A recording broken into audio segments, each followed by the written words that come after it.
शांति से भी दुखों का अंत हो जाता है और शांत चित्त मनुष्य की बुद्धि शीघ्र ही स्थिर होकर परमात्मा से युक्त हो जाती है।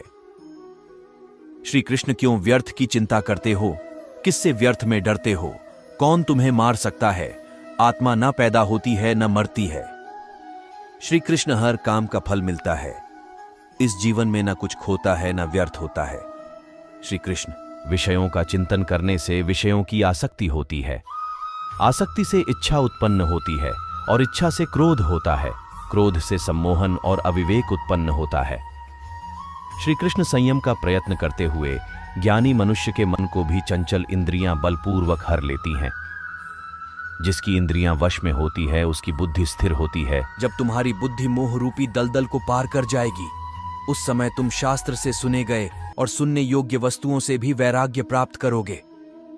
श्री कृष्ण केवल कर्म करना ही मनुष्य के वश में है, कर्म फल नहीं। इसलिए तुम कर्म फल की आसक्ति में ना फंसो तथा कर्म का त्याग भी ना करो। तुम्हारा क्या गया जो तुम रोते हो? तुम क्या लाए थे जो तुमने खो दिया? तुमने क्या पैदा किया था जो नाश हो गया? न तुम कुछ लेकर आए, जो लिया यही से लिया, जो दिया यही पर दिया, जो लिया इसी ईश्वर से लिया, जो दिया इसी को दिया। श्री कृष्ण जो मन को नियंत्रित नहीं करते उनके लिए यह शत्रु के समान कार्य करता है। श्री कृष्ण खाली हाथ आए और खाली हाथ वापस चले। जो आज तुम्हारा है कल और किसी का या परसों किसी और का होगा, तुम इसे अपना समझकर मग्न हो रहे हो। श्री कृष्ण सुख, दुख, लाभ, हानि और जीत, हार की चिंता न करके मनुष्य को अपनी शक्ति के अनुसार कर्तव्य कर्म करना चाहिए। ऐसे भाव से कर्म करने पर मनुष्य को पाप नहीं लगता। श्री कृष्ण जो हुआ वह अच्छा हुआ, जो हो रहा है वह अच्छा हो रहा है, जो होगा वह भी अच्छा ही होगा। तुम भूत का पश्चाताप न करो, भविष्य की चिंता न करो। वर्तमान चल रहा है।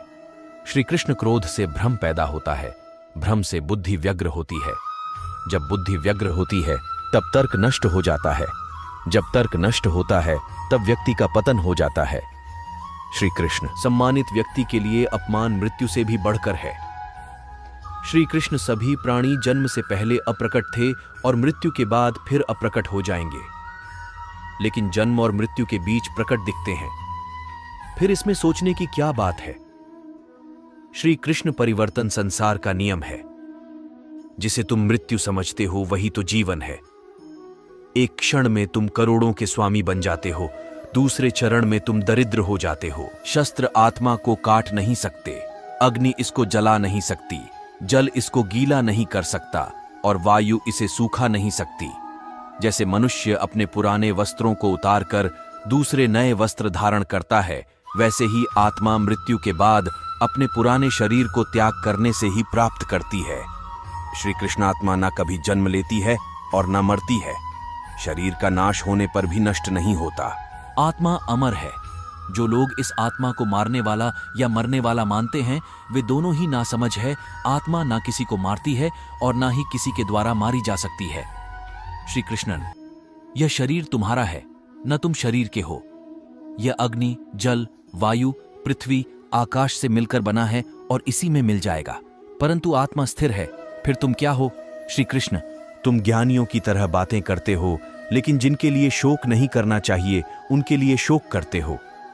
मृत या जीवित ज्ञानी किसी के लिए शोक नहीं करते।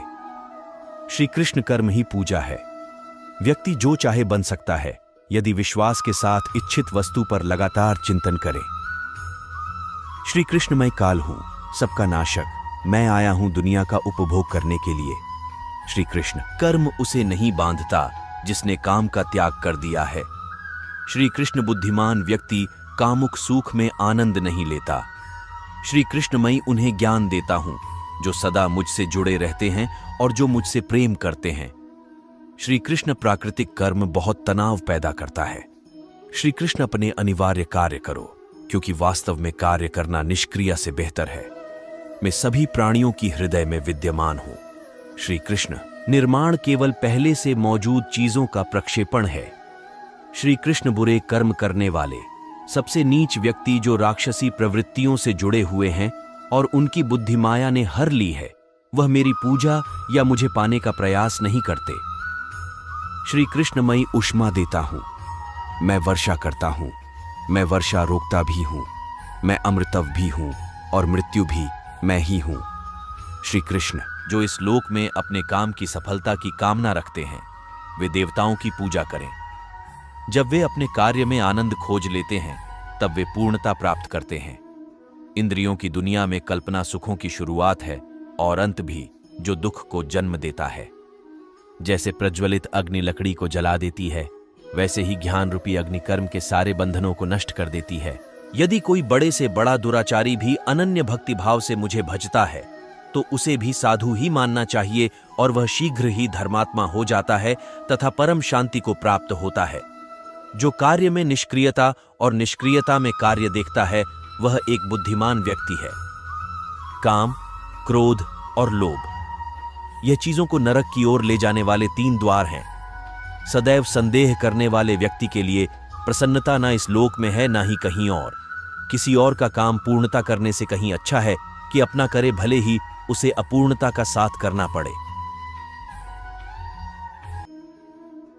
जीवन चाहे कैसा भी चले, चाहे कितनी भी बुराई आ जाए, पर एक बात ध्यान रखना, बुराई का हमेशा अंत होता है और सत्य की विजय। जीवन में अहंकार भी आवश्यक है। जब बातें अधिकार, चरित्र और सम्मान की हो, वक्त बता सकता है। आपके पास कितनी दौलत है, पर दौलत नहीं बता सकती आपके पास कितना वक्त है। रिश्तों की माला जब टूटती है तो दोबारा जोड़ने से छोटी हो जाती है, क्योंकि कुछ जज्बातों के मोती बिखर ही जाते हैं। रिश्तों की माला जब टूटती है तो दोबारा जोड़ने से छोटी हो जाती है, क्योंकि कुछ जज्बातों के मोती बिखर ही जाते हैं। अगर धर्म की रक्षा के लिए कोई भी पण, कोई भी वचन तोड़ना भी पड़े, तो वह अधर्म नहीं माना जाता। तेरा दिया हर गम, हर दर्द गवाराओं है मुझको। ऐ सांवरियां, मेरे बस एक बार कह दो, तुमने मुझे अपना मान लिया है। उनका भरोसा मत करो जिनका ख्याल वक्त के साथ बदल जाए। भरोसा उनका करो जिनका ख्याल तब भी वैसा रहे जब आपका वक्त बदल है।